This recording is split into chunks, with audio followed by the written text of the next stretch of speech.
pad, what it's going to do, it uses X input, and basically you just text. It's going to give you your inputs, and you'll see what I mean in just a second. If you're unfamiliar with it, we're just going to do a standard test. So you just rotate your left stick without stopping.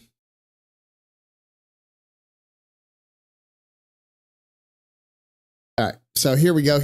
This is a 500 hertz controller. Once again, Scuff, do better. Your competitors, the shiniest competitors for that matter, they have it stock at 1,000 now. Like, do better. I will say that the polling rate average is pretty good for where it's at. It's kind of standard in that regard. We're talking about average latency 2.1, 6.1 max, jitter 1.4 or 1.14. Not a bad test. We don't need to really run this again. We're going to go directly into X input and do a little bit different. And we're just going to run 1,000 samples. It's going to do it real quick. And no matter what, this is kind of what I get. And it's in my hunch. And if I had to guess, okay, the reason why you have so many outliers, there's a few times where I'll have like like 5 outliers. But typically when I run this test, we're 9, 10. One point I had 18.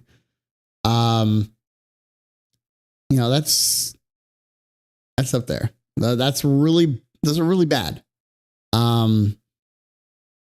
Your average input millisecond is 2.6, which isn't too bad, but at the same time, it could be so much better. So much better. Yeah, it could be so much better.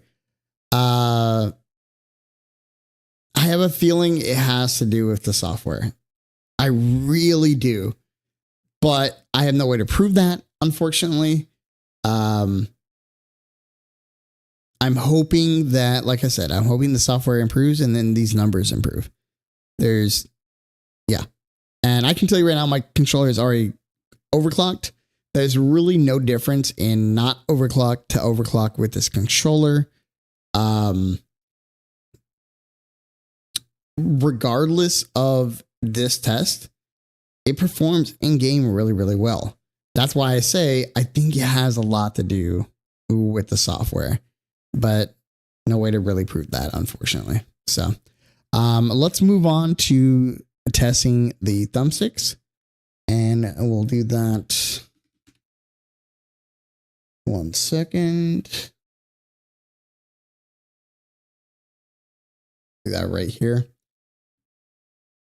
All right, so here's the gamepad tester. This is pretty standard. You just want to check the test circularity, and then we just spin. As you guys can see, right stick is getting about 15% error, and left stick is getting about 13%. For the type of joysticks these are, that's kind of to be expected. Nothing too bad.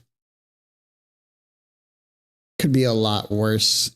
It's not a bad controller, like I said. But it could be so much better. Could be so much better. But, it is what it is there. There's nothing I can do. Like I said, I feel like a lot of the test has to do with the software.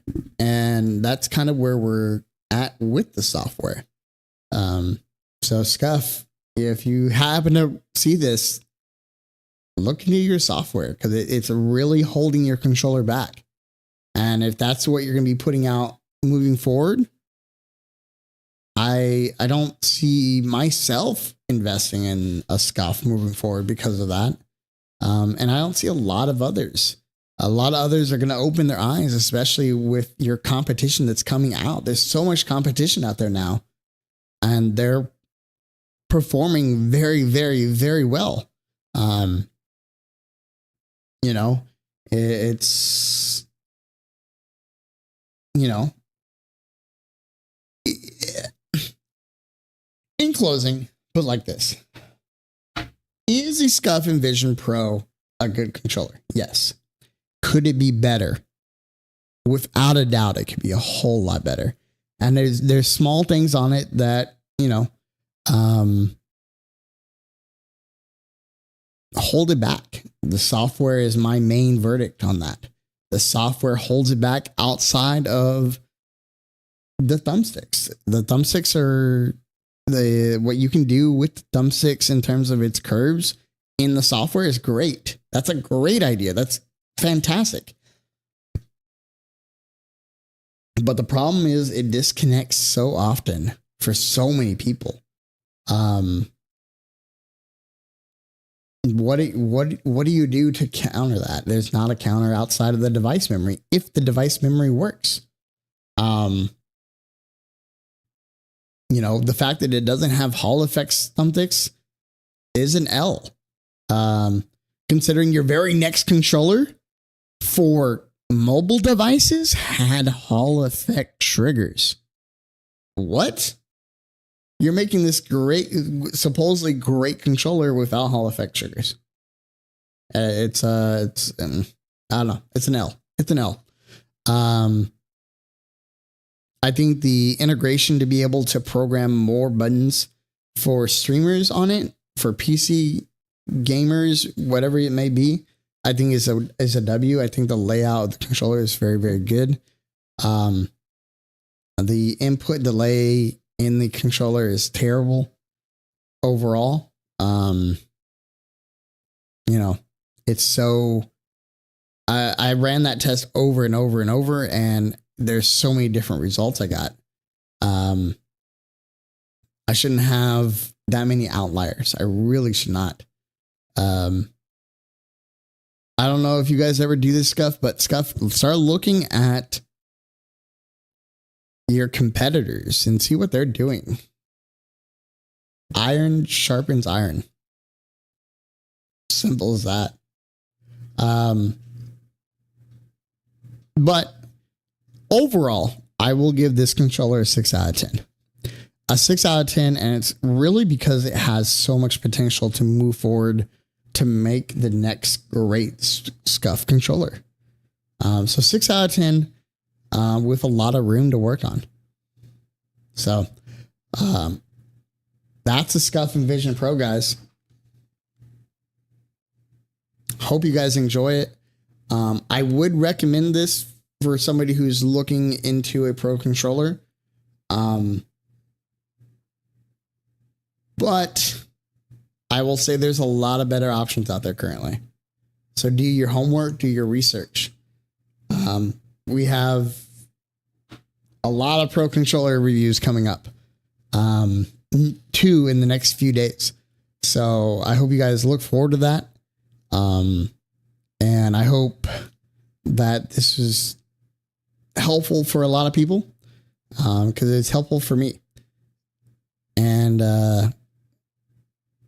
I look forward to doing this more. Okay. So in the next weeks, we have a few more controllers. Take a look, keep an eye out for that. But without further ado, guys, I'm Cookie Slays. Keep your mental health first, everything else second. I'll see you guys next time. Peace.